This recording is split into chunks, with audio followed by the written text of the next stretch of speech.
Well, the body for many people is gravitating around the solid, liquid, and gas. Mostly the solid. And what defines those different states is the electron spin. If the electron goes slow, you have solid. If electron goes faster, electron spin, it shifts and now you have liquid. Different state of matter. If electron spin goes faster, it pops up into the gaseous. You have gas. Alchemists for years, in every tradition, every religion, back in the days, often you'd have someone like Nostradamus. So they were part mystic, they were part alchemist, they were meditator, they were astrologer, they were physician.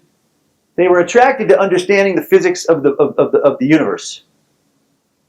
And alchemists have been in every tradition. You name the tradition, and every religious person, if you study their real lives, they had an interest in alchemy, because at the end of the day, the process of unifying from the body back, you have to go through those different states to connect back to that high spinning state, which makes you connect to the universe and beyond.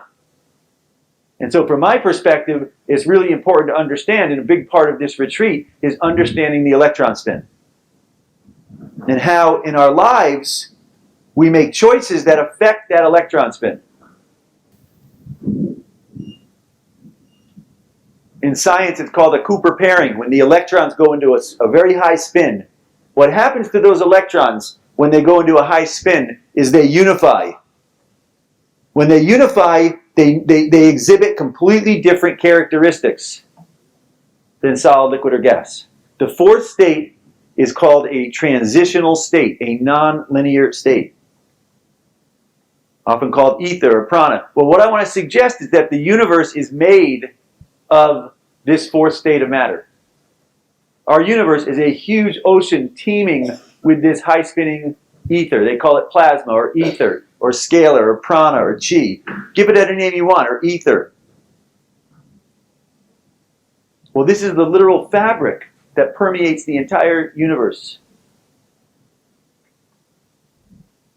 Well, down here on planet Earth, we're living in like a bubble. This is like a bubble amidst that huge floating tapestry of high-spinning ether. And in this bubble, we have this thing with our planet moving around the sun, which, believe it or not, is kind of setting up it's kind of slowing things down to a certain extent. And as that energy slows down, it coagulates into slower electron spin. Does that make sense? Yes. And so we have a slower state which sets up the environment for the different elements and for the organization of bodies. It's great. It's a super far out trip, basically. And we're in here thinking it's everything and kind of looking out. Sort of. A lot of people aren't even looking out. They're just kind of in here. Well, the process from my perspective of activating the high-spinning state in our bodies is our way of saying, well, gee, if we activate that high-spinning state, guess what? We burst right through that bubble and we start connecting back to that ether. Still point to me is my way of doing that in every moment. Every moment, some situation, I say, oh, great, and I welcome it and drop into still point. Why? So that I can invite that neutral essence in to the challenges, to the situations. I say, you come streaming in here and you figure this thing out. Because you are way more powerful than this little bubble. That ocean of the universe, compared to the energy in this bubble, no comparison. You let that into your life in different ways, and that neutrality is going to come in and it's going to activate the transition from solid, liquid, gas into ether. Why is that important? Because we are made.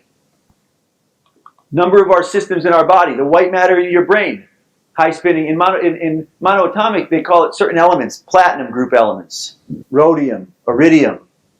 In my life, I'm constantly looking to take in things that have high spinning electrons. Ocean water, sea salt.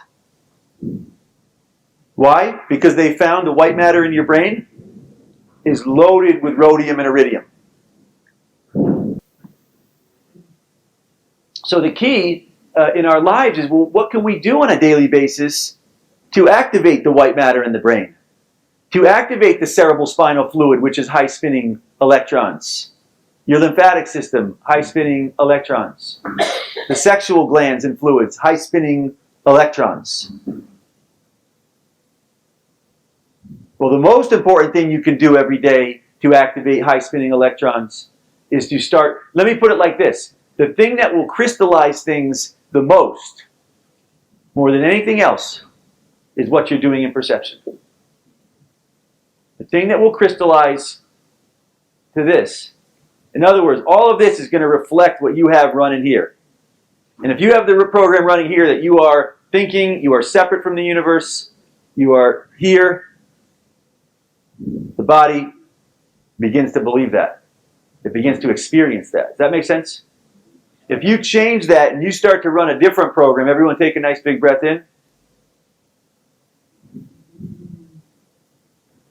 See right there. I just dropped into neutrality. Feel the difference?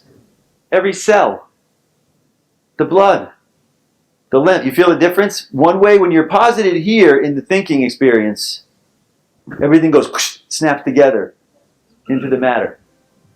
You shift here, whoosh, into neutrality. What does everything do? Everything goes like this. If this quantum field is open, it's naturally nourishing, inviting, dissolving, activating high spinning electrons.